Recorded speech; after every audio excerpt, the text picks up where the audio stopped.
পবিত্র কোরআনুল কারীমের মধ্যে আল্লাহ পাক 114টা সূরা নাযিল করেছেন।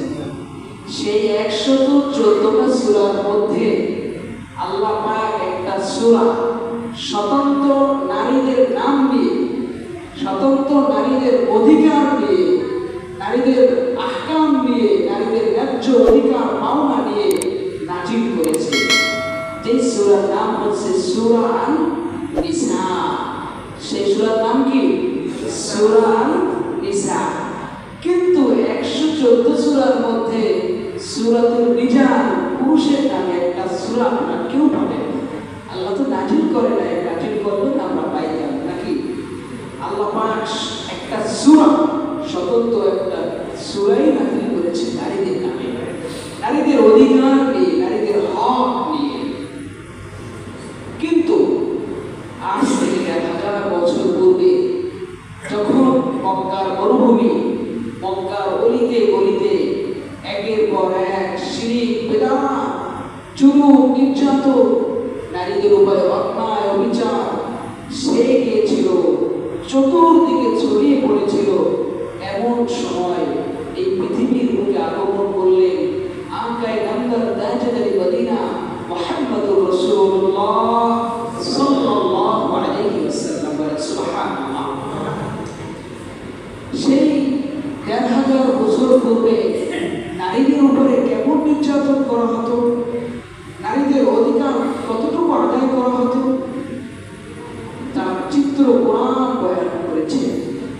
যখন কোনো পরিবারে কন্যা সন্তান জন্মগ্রহণ করতে বাবার কাছে যখন এই সন্তান চাইত, বাবা সহ্য করতে পারত না, যতক্ষণ না পর্যন্ত বাবা সেই কন্যাকে জমিনের মধ্যে পুঁতে ফেলতে না পারত। শুধু তাই নয়, বরং একের পর এক নির্যাতন সহ্য করতে হয়েছে। যে মা কন্যা সন্তান গর্ভে ধারণ করেছে সেই মাকেও। আল্লাহ রাব্বুল আলামিন পবিত্র কোরআনে কারীমের মধ্যে সুস্পষ্ট ভাষায় বর্ণনা করেছে, ওয়া ইযা বুশিরা আহাদুহুম বিল উনসা যাল্লা ওয়াজহুহু মুসওয়াদ্দান ওয়া হুয়া কাযীম। আল্লাহ রাব্বুল আলামিন সূরা নাহলের 56 নম্বর আয়াতের মধ্যে, রব্বে কারীম 58 নম্বর আয়াতের মধ্যে ইরশাদ করলেন, যখন তাদের কাউকে কন্যা সন্তানের ব্যাপারে সুসংবাদ প্রদান করা হতো, কন্যা সন্তান জন্মগ্রহণ করেছে, আপনার একটা কন্যা সন্তান হয়েছে, এমন সুসংবাদ যখন তাদেরকে করা হতো, তখন তাদের চেহারা মলিন হয়ে যেত, বাবার চেহারা মলিন হয়ে যেত। ওয়া হুয়া কাযীম, শুধু চেহারা মলিন হতো তাই নয়, বরং ধীরে ধীরে অন্তরে অন্তরে কষ্ট অনুভব করত।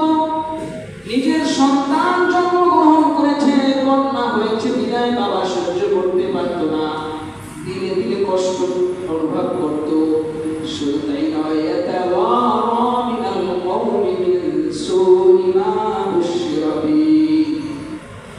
যখন তাদেরকে কন্যা সন্তানের ব্যাপারে সুসংবাদ প্রদান করা হতো, তখন এই সুসংবাদের কারণে তারা সমাজ থেকে পালায়ন করতে চাইত, মানুষের কাছে মুখ দেখাতে চাইত না, মানুষ থেকে নিজেরা পালিয়ে বেড়াতো এবং এই চিন্তা করত, আয়ুমসিকুহু আলা হুরিন আম ইয়াদুসসুহু বিত-তুরাব। বাবারা চিন্তা করত, আমাকে যে আল্লাহ পাক সন্তান দিয়েছে, আমাকে যে কন্যা সন্তান দিয়েছে, আমি এই কন্যা সন্তানটাকে জমিনের মধ্যে পুঁতে ফেলবো নাকি কন্যা সন্তানটাকে দুনিয়াতে বাঁচিয়ে রাখবো, এই চিন্তা করত তারা।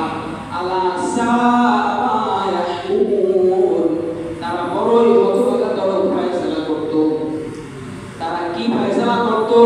সেই কন্যাদেরকে, সেই নিজের সন্তানদেরকে জমিনের মধ্যে পুঁতে ফেলত। সুনানে আত-তারিমের মধ্যে প্রথম অধ্যায়ের মধ্যে একটি হাদিস বর্ণিত হয়েছে। আল্লাহর নবীর সাহাবী একবার নবীর দরবারে আসলো, আসার পরে আল্লাহর নবীকে বলল, ওগো নবীজি, আমার একটা প্রশ্ন আছে আপনার কাছে। নবীর কাছে কাছে যখন সাহাবী আসলো, আসার পরে নবীর সঙ্গে কথা বলার সঙ্গে সঙ্গে তার চোখ বেয়ে টপকে টপকে পানি পড়তেছিল। আল্লাহ নবী জিজ্ঞেস করলেন, সাহাবী কেন তুমি কান্না করতেছো? সাহাবী কেন তুমি কান্না করতেছো? যখন এই কথা জিজ্ঞেস করলো তখন সাহাবী বলল, নবীজি আমি তো কালিমা পড়ে মুসলমান হয়েছি, আমি তো কালিমা পড়ে মুসলমান হয়েছি, কিন্তু আপনার কাছে একটা বিষয় আমার জানার রয়েছে, আপনার কাছে একটা প্রশ্ন রয়েছে। আল্লাহ নবীকে প্রশ্ন করলেন। সাহাবী জিজ্ঞেস করলেন, ওগো নবীজি ইসলাম গ্রহণ করার পূর্বে, ইসলাম গ্রহণ করার আগে আমি এমন একটা গর্বিত, এমন একটা ন্যাক্কারজনক কাজ করেছি, আমি এমন একটা দুর্ভাগ্যজনক কাজ করেছি, আমার দিলে ভয় হয়। আমি তো কালিমা পড়ে মুসলমান হয়েছি, ভালো কথা, কিন্তু আল্লাহ পাক আমাকে ক্ষমা করবে কিনা আমার সেই বিষয় জানা নাই। সাহাবী ভাবে কান্না করে করে নবীর কাছে বারবার জিজ্ঞেস করতেছিল, নবীজি আমাকে কি আল্লাহ পাক ক্ষমা করবে কিনা, আমি তো অনেক বড় একটা অন্যায় করেছি। আল্লাহ নবী সাহাবীকে জিজ্ঞেস করলেন, ওগো সাহাবী কি সেই অন্যায় করেছো তুমি আমাকে একটু বলো। তখন সাহাবী কান্না করে করে বলতে শুরু করলেন, ওগো নবীজি আল্লাহ পাক আমাকে একটা ফুটফুটে কন্যা সন্তান দান করেছিল, যেই কন্যা সন্তানটাকে আমি একে একে করে লালন পালন করেছিলাম, কিন্তু আমার ধীরে ধীরে এই কন্যা সন্তানের প্রতি ভালোবাসা ছিল না। এই কন্যা সন্তান জন্মগ্রহণ করার পর থেকে আমার একটা চিন্তা সবসময় কাজ করতো যে আমি কন্যা সন্তানটাকে হত্যা করব। নবীজি যখন সেই কন্যা সন্তানটা আমার সাথে চলতে পারে এমন সময় যখন উপনীত হলো, তখন আমি তার মায়ের কাছ থেকে কন্যা সন্তানটাকে সাজিয়ে গুছিয়ে মাকে বললাম, চলো আমার এই কন্যা সন্তানটাকে আমার কাছে দাও, আমি এই কন্যা সন্তানটাকে খেলাধুলা করানোর জন্য মাকে নিয়ে যাব। নবীজি বলেন, নবীজিকে যখন সাহাবী কথা শোনাতে লাগলেন, অতঃপর সাহাবী তার স্ত্রী থেকে কন্যা সন্তানটাকে নিয়ে যায়। নিয়ে যাওয়ার পরে মরুভূমির মধ্যে একটা গর্ত খনন করে। সেই গর্ত খনন করার সঙ্গে সঙ্গে সেই গর্ত খননের কাজে তার ছোট্ট শিশু কন্যা সন্তান তাকে সাহায্য করে। কিন্তু একটা পর্যায়ে যখন সেই গর্তটা একটা কূপে পরিণত হয়, তখন ছোট্ট সন্তানকে বাবা বুঝালো, মা তুমি এই নিচের কূপ থেকে আমাকে পানি তুলে দিবা, আমি একটা বালতি তোমাকে দিব, আর সেই বালতি ভরে ভরে দিবা, আমি সেই পানিগুলো করে উঠাবো। ছোট্ট শিশুকে যখন এই কথা বোঝানো হলো, সে তো বাবার উপরে বিশ্বাস রেখেছে, আস্থা রেখেছে, বাবার কথায় সম্মতি জানালো। এরপরে বাবা সেই ছোট্ট শিশুটাকে কূপের মধ্যে ফেললো। সন্তান তো ভাবছে আমাকে পানি উঠানোর জন্য নিচে নেওয়া হয়েছে, কিন্তু না না না, যখন সন্তানটাকে নিচে ফালানো হলো, অতঃপর বাবা উপর থেকে মাটি চাপা দিতে শুরু করেছে। ছোট্ট শিশু বাবা বাবা করে চিৎকার শুরু করেছে, বলতেছে শুধু বাবা বাবা করে কথা বলতে পারে, আর কোনো কথা বলতে পারে না, কিন্তু আওয়াজ দিয়ে বুঝাইতে চায়, বাবা তুমি আমার সাথে কেমন আচরণ শুরু করে দিলা, তুমি আমার সাথে কেমন দৃষ্টান্তমূলক আচরণ করতে শুরু করলা, তুমি কেন আমাকে মাটির মধ্যে পুরো পুঁতে ফেলতেছো। কিন্তু সাহাবীর দিলের মধ্যে বিন্দু পরিমাণ মায়া লাগে নাই। ওই সন্তান, ওই কন্যা সন্তানকে জমিনের মধ্যে পুঁতে ফেলেছে। আল্লাহ নবীর কাছে এসে বললেন, নবীজি জীবনে অনেক বড় বড় অন্যায় করেছি ইসলাম গ্রহণ করার আগে, কিন্তু ইসলাম গ্রহণ করার পরে আমার কাছে সবচাইতে বেশি বড় ভয় হয়, আমি যে আমার নিজের হাতে আমার কন্যা সন্তানকে জমিনের মধ্যে পুঁতে ফেলেছিলাম, এই কন্যা সন্তানটাকে যে অবিচার করেছিলাম, আল্লাহ পাক আমাকে ক্ষমা করবে কিনা সেই বিশ্বাস, সেই ভয় আমার মধ্যে কাজ করে।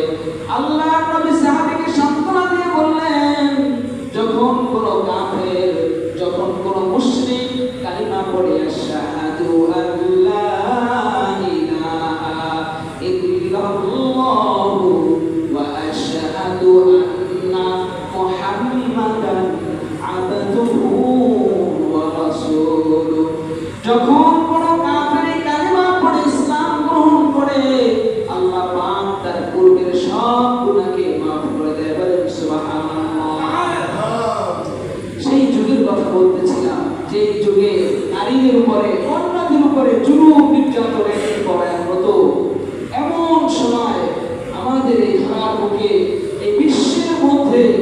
আল্লাহ পাক পাঠালেন তার প্রিয় হাবিব মুহাম্মদুর রাসূলুল্লাহ সাল্লাল্লাহু আলাইহি ওয়াসাল্লামকে। যেই নবী পৃথিবীর বুকে আসার পরে সমাজে যেই নারীরা অবহেলিত ছিল তাদের অবহেলার বিরুদ্ধে কথা বলতে শুরু করলেন। আল্লাহর নবী নারীর ইজ্জতের পক্ষে কথা বলতে শুরু করলেন, নারীর সম্মানের পক্ষে কথা বলতে শুরু করলেন, নারীর ন্যায্য অধিকারের পক্ষে কথা বলতে শুরু করলেন। আল্লাহর নবী হাদিসের মধ্যে ইরশাদ করেছেন, ইদা উলিদা লিল রাজুলি বা'সাল্লাহু আযজা ওয়া জাল্লা মালাইকা। আল্লাহর নবী বিশ্ব নবী মুহাম্মদুর রাসূলুল্লাহ সাল্লাল্লাহু আলাইহি ওয়াসাল্লাম বলেন, নবীজি বলেন, ইদা উলিদা লিল রাজুলি, যখন কোন পরিবারের মধ্যে, যখন কোন বাড়ির মধ্যে, যখন কোন বাবার একটা কন্যা সন্তান জন্মগ্রহণ করে, ফাসাল্লাহু আযজা ওয়া জাল্লা মালাইকা, আল্লাহ রাব্বুল আলামিন সঙ্গে সঙ্গে আসমান থেকে ওই বাড়ির উপরে রহমতের ফেরেশতা নাযিল করে দেয়। বলেন সুবহানাল্লাহ।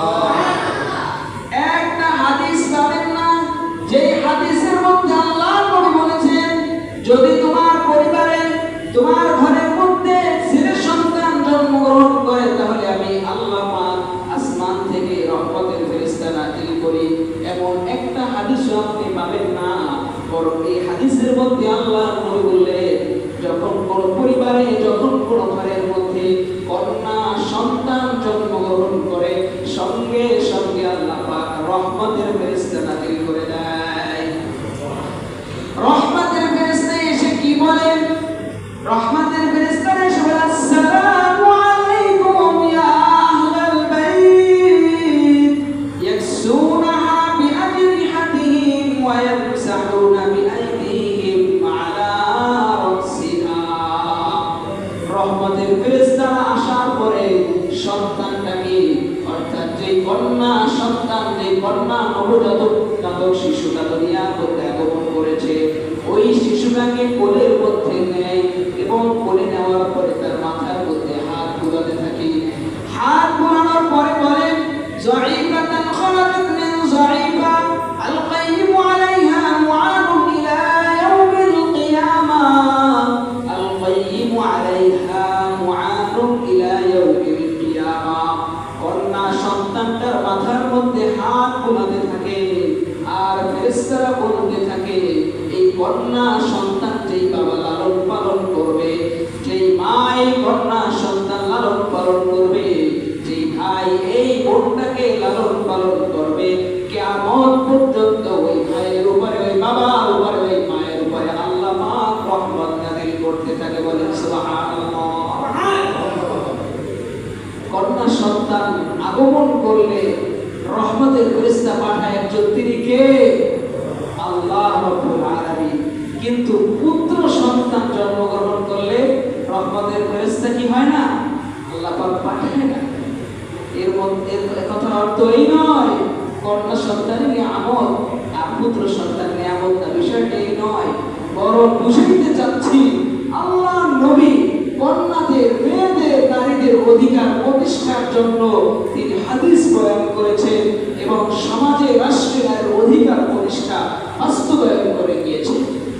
তিরমিজি শরীফের 1912 নম্বর হাদিস, হযরত আবু সাঈদ খুদরি রাদিয়াল্লাহু তাআলা আনহু হাদিস বয়ান করেছেন, আল্লাহর নবী মুহাম্মদুর রাসূলুল্লাহ সাল্লাল্লাহু আলাইহি ওয়াসাল্লাম হাদিস বয়ান করেছেন, লা ইয়াকুনু লিআহাদিকুম সালাসু বানাতিন আও সালাসু আখাওয়াতিন ফায়ুহসিনু ইলাইহিন্না ইল্লা দাখালাল জান্নাহ।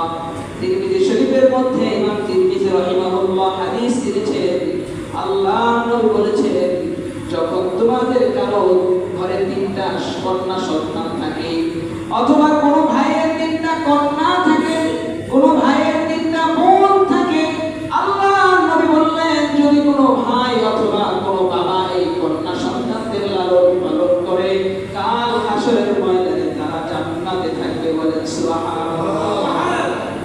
শুধু তাই না, তিরমিজি শরীফের 1914 নম্বর হাদিসের মধ্যে আল্লাহর নবী আরেকটা হাদিস বয়ান করেছেন, মান আলা জান্নাতাইনি দাখালতু ওয়া আনা ওয়া হুয়া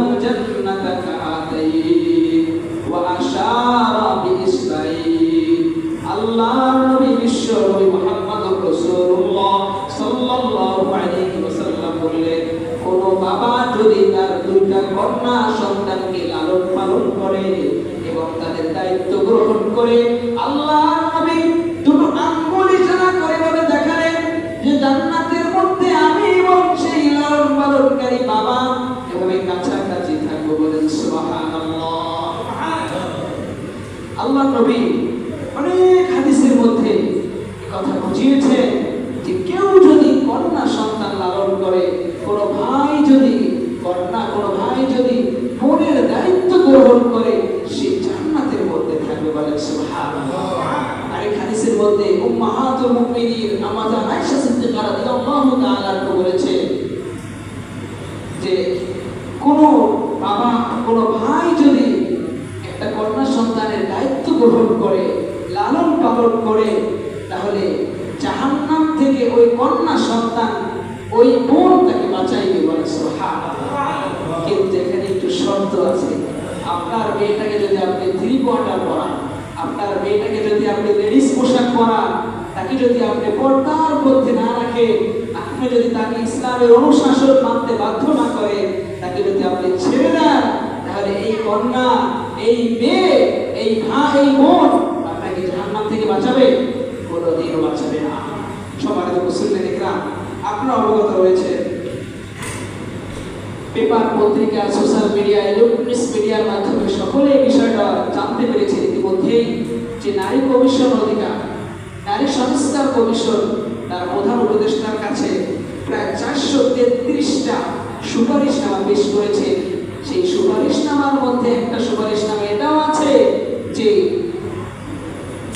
নারী এবং পুরুষ তাদের থাকবে সমান অধিকার। তারা বলে, আল্লাহ পাক যে কোরআনে বলেছে পুরুষ পাবে 2 ভাগ, নারী পাবে 1 ভাগ, অর্থাৎ এক বাবার সন্তান হয়ে ছেলে পাবে 2 ভাগ, মেয়ে পাবে 1 ভাগ। এটা এক ধরনের বৈষম্য। সুতরাং সকল কিছু যেহেতু সংস্কার হচ্ছে, এই বৈষম্য সংস্কার করা দরকার। তারা এভাবে একটা সুপারিশ পেশ করেছে। তাদের এই সুপারিশনামা আল্লাহ পাকের পবিত্র কোরআনের সূরা নিসা 11 নম্বর আয়াতের সম্পূর্ণ বিপরীত। কারণ সেখানে আল্লাহ পাক বলেছে লিল-যাকারি মিসলু হাজ্জিল উনসায়াইন, পুরুষ পাবে, ছেলে পাবে 2 ভাগ, মেয়ে পাবে 1 ভাগ। এটা বৈষম্য নয়। আমার কথা একটু বোঝার চেষ্টা করেন। ছেলেকে দিল আল্লাহ পাক 2 ভাগ, মেয়েকে দিল 1 ভাগ, কিন্তু ছেলের উপরে আল্লাহ পাক দায়িত্ব দিলেন 4টা, ভাগ দিলেন 2টা, মেয়েকে ভাগ দিল 1টা, দায়িত্ব দিল 0টা। কিভাবে কথাটা? একজন ছেলে যখন স্বামী হয়, সে তার স্ত্রীর দায়িত্ব গ্রহণ করে। ছেলে যখন ভাই হয়, সে তার বোনের দায়িত্ব গ্রহণ করে। ছেলে যখন বাবা হয়, সে তখন কন্যার দায়িত্ব গ্রহণ করে। ছেলে যখন বোন হয়, ছেলে যখন ভাই হয়, তখন সে তার ভাই বোনের দায়িত্ব গ্রহণ করে। কিন্তু ভাগ হইল 2টা, দায়িত্ব পাইল 4টা। মেয়েকে আল্লাহ ভাগ দিল 1টা, দায়িত্ব হইল 0টা। কিভাবে? একজন মেয়ে যখন মা হয়, তখন তার দায়িত্ব গ্রহণ করে তার স্বামী। মেয়ে যখন বোন হয়, দায়িত্ব গ্রহণ করে ভাই। মেয়ে যখন স্ত্রী হয়, দায়িত্ব গ্রহণ করে স্বামী। আমার মেয়ে যখন কন্যা হয়, দায়িত্ব গ্রহণ করে তার বাবা। তাহলে তাকে যে একটা ভাগ দিল, সেই ভাগটা কই গেল? বলে এই ভাগটা আল্লাহ পাক দিয়েছে নারীকে মজা খাইতে। কি খাইতে? মজা খাইতে। তাকে যে একটা ভাগ দিল, এই ভাগটা তার খরচের কোনো জায়গা নেই। কিন্তু পুরুষকে যে 2টা ভাগ দিল, আল্লাহ পাক এই ভাগ দিয়ে বুঝাইল তোমাকে ভাগ দিয়েছে 2টা, কিন্তু দায়িত্ব দিয়েছে 3টা। কোরআন বলে নারীর জন্য সমান অধিকার নয়, নারীর জন্য অগ্রাধিকার রয়েছে। কিন্তু যারা তসলিমা নাসরিন উত্তরসূরি, তারা তো কথা বুঝতে চাইব না। তারা তো যুক্তি দিয়ে বুঝতে চাইব। তাদের যুক্তি হলো, তাদের কথা হলো, তার যে যুক্তির কথা হলো পুরো একই বাবার সন্তান, 2 জনের সমান অধিকার থাকবে, সমান সমান ভাগ থাকবে। এখানে কেন বৈষম্য? তাদেরকে আমরা যুক্তি দিয়ে এটা বলতে চাই। আমাদের মাথায় যেটা যুক্তিটা অন্তত থাকে, এজন্য বলা যে দেখেন, নারী পুরুষ যদি সমান অধিকার হয়, তাহলে আমরা পুরুষরা যখন বিবাহ করি, তখন স্ত্রীকে 2 লাখ 5 লাখ টাকা মহারণা দেই কি দেই না?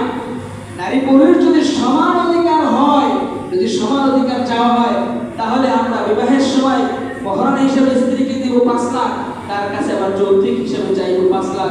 যেই টাকাটা মহারণা হিসেবে দিলাম ওই টাকাটা আবার যৌতুক হিসেবে আনলাম, তাহলে নারীর কিছু থাকলো নাকি সব শেষ হয়ে গেল? সব শেষ হয়ে গেল। নারী এখানে কিছুই থাকবে না। আবার যদি তাদের এই যুক্তি মানা হয় আমাদেরও যুক্তি, নারী পুরুষ যদি সমান অধিকার হয় তাহলে নারী স্ত্রী হিসেবে আমার ঘরে থাকবো 1 বছর, আমি তার স্বামী হিসেবে তার বাড়িতে থাকবো 1 বছর, তাহলে কিছু বাকি রইল? কিছুই বাকি রইল না। বরং তারা যে নারী পুরুষ সমান অধিকারের কথা বলে এটা যদি বাস্তবায়ন হতে যায়, আর যদি বাস্তবায়ন হয়ও এদেশের নারী সমাজের উপরে, দেশের মা বোনদের উপরে এক ধরনের লাঞ্ছনা হয়ে আসে। বরং কোরআন বলে না, মা বোনদেরকে লাঞ্ছনার জন্য আল্লাহ পাক পাঠান নাই, ইযযাকারি মিসলু হাদ্দিল উনসায়াইন। এখান থেকে নারীর অধিকার আল্লাহ পাক প্রতিষ্ঠা করেছে। আল্লাহর নবী একাধিক হাদিস দ্বারা নারীর অধিকার প্রতিষ্ঠা করেছে। কথা বলেন ঠিক কিনা? এটা আলোচনার সামনে আছে। সম্মানিত মুসলিম ভাইরা, এজন্য এই নারীবাদীরা মূলত আমাদের মা বোনদের ইজ্জত হারাম করতে চায়, মূলত তারা নারীদেরকে ঘর থেকে বের করতে চায়, মূলত নারীর সমান অধিকার চায় না, বরং নারীদের উপর একের পর এক বালা বিপদ আনতে চায়। শুধু একটাই কথা বললাম, আরো তো কতগুলো দাবি দাবা পেশ করেছে, সেগুলো সরকার নাই বলি, তবে আমরা এই বিষয়ে জানার চেষ্টা করবো ইনশাআল্লাহ। সম্মানিত মুসলিম ভাইরা, গত জুমায় একটা কথা বলেছিলাম, খুব গুরুত্বপূর্ণ কথা। আল্লাহ পাক ইব্রাহিম আলাইহিস সালামের মাধ্যমে একটা হজের ঘোষণা পাঠাইছিলেন, যেই ঘোষণাটা আমরা মাতৃগর্ভে থাকি কিংবা আলোকে আমরা অথবা ঊর্ধ্ব জগতে যেখানেই থাকি না কেন, সবাই আমরা সেই ঘোষণা পেয়ে বলেছিলাম লাব্বাইক আল্লাহুম্মা লাব্বাইক। যারা এই লাব্বাইক ধ্বনি উচ্চারণ করেছি তাদের ভাগ্যে, তাদের কপালে আল্লাহ পাক কেবলমাত্র হজ বা ওমরা করার সুযোগ দেয়। এখান থেকে একটা ছোট্ট বিষয় বোঝার দরকার, সেটা হচ্ছে ধর্মীয় কাজ, দ্বীনি কাজ, এটা আমার কপালে, আমার ভাগ্যে লেখা থাকা দরকার। যার ভাগ্যে লেখা থাকবে সেই পারবে। আরে একজন অসহায় মানুষ যখন আমার কাছে হাত পাতে, শয়তান বুঝায়, আরে ওকে টাকা দিবা, ও তো বিড়ি খাইবো, টাকা দেওয়ার দরকার নাই। আচ্ছা টাকা দিলাম না, ওই টাকা দিবা, চলো মাদ্রাসায় টাকা দেই। শয়তান বলে মাদ্রাসায় টাকা দেওয়ার দরকার নাই, মোহতামিম সাহেব কেমন চালায় দেখবো, এটা মোহতামিম খাইবো। ঠিক আছে মাদ্রাসায় টাকা দেওয়ার দরকার নাই, ওই দিবা টাকা, চলো মসজিদে যাই। না, শয়তান বলে মসজিদে দেওয়ার দরকার নাই, দেখি কেমনে মসজিদ চালায়, কেমনে মসজিদ চলে। বলে না, আল্লাহ পাক পবিত্র কোরআনের মধ্যে বলেছেন ইন্না নাহনু নাযালনা যিকরা ওয়া ইন্না লাহু লাহাফিজুন। আমি আল্লাহ কোরআন নাযিল করেছি, এটা সংরক্ষণের দায়িত্ব আমি আল্লাহ নিয়েছি। যুগে যুগে কোরআনের হাফেজদেরকে ধ্বংস করা হয়েছে। ইয়ামাহার যুদ্ধে প্রায় 70 জন কোরআনের হাফেজকে ধ্বংস করা হয়েছে, হত্যা করা হয়েছে, কোরআনকে আগুনের মধ্যে পুঁতে ফেলা হয়েছে। তারা চেয়েছিল পৃথিবীর বুক থেকে কোরআনকে বিচ্ছিন্ন করার জন্য, কিন্তু তারা শত চেষ্টা করে ব্যর্থ হয়েছে। কারণ আল্লাহ পাক তো ঘোষণা দিয়েছেন ইন্না নাহনু নাযালনা যিকরা ওয়া ইন্না লাহু লাহাফিজুন। কোরআন নাযিল করেছি আমি আল্লাহ এর সংরক্ষণের দায়িত্ব নিয়েছি। সাথে সাথে পৃথিবীর বুকে যত বাড়ি আছে কিয়ামতের আগে সব জায়গা নিশ্চিহ্ন হয়ে যাবে, একমাত্র কেবলমাত্র আল্লাহর ঘর মসজিদ বাকি থাকবে। এই মসজিদ কিয়ামতের ময়দানে আপনার আমার জন্য সুপারিশ করবে। সুতরাং আমরা যারা এই কথা ভাবি মসজিদে টাকা দিব না, মাদ্রাসায় দিব না, অসহায় মানুষের পাশে দাঁড়াবো না, দেখবো কেমনে চলে, দেখবো কেমনে চলায়, এটা যতই বলেন না কেন আল্লাহ পাক বলে দিয়েছে কোরআন নাযিল করছি আমি, মসজিদ আমার ঘর, এটা সংরক্ষণের দায়িত্ব আমি। তুমি কপাল পোড়া, তোমার টাকা হইলেও মসজিদ চলবে, তোমার টাকা না হইলেও মসজিদ চলবে, তুমি টাকা দিলেও মাদ্রাসা চলবে, না দিলেও মাদ্রাসা চলবে। কথা বলে ঠিক কিনা? যারা দিতে পেরেছি, যারা দিয়েছি, চারাঙ্গুল কপাল কাটাঙ্গুল মনে করে যে আল্লাহ পাক আপনার টাকা মসজিদে লাগাইছে, আপনার অর্থ মসজিদে লাগিয়েছে। আপনি যদি ভাবেন আমার টাকা একটা এসি হয়েছে না, আমার টাকা এই কাজটা হয়েছে না, আল্লাহ না করুক, আপনি যে টাকা দিয়েছেন, আপনি যে অর্থ দিয়েছেন, এই অর্থ আল্লাহর কাছে বিন্দু পরিমাণ মূল্য থাকবে না।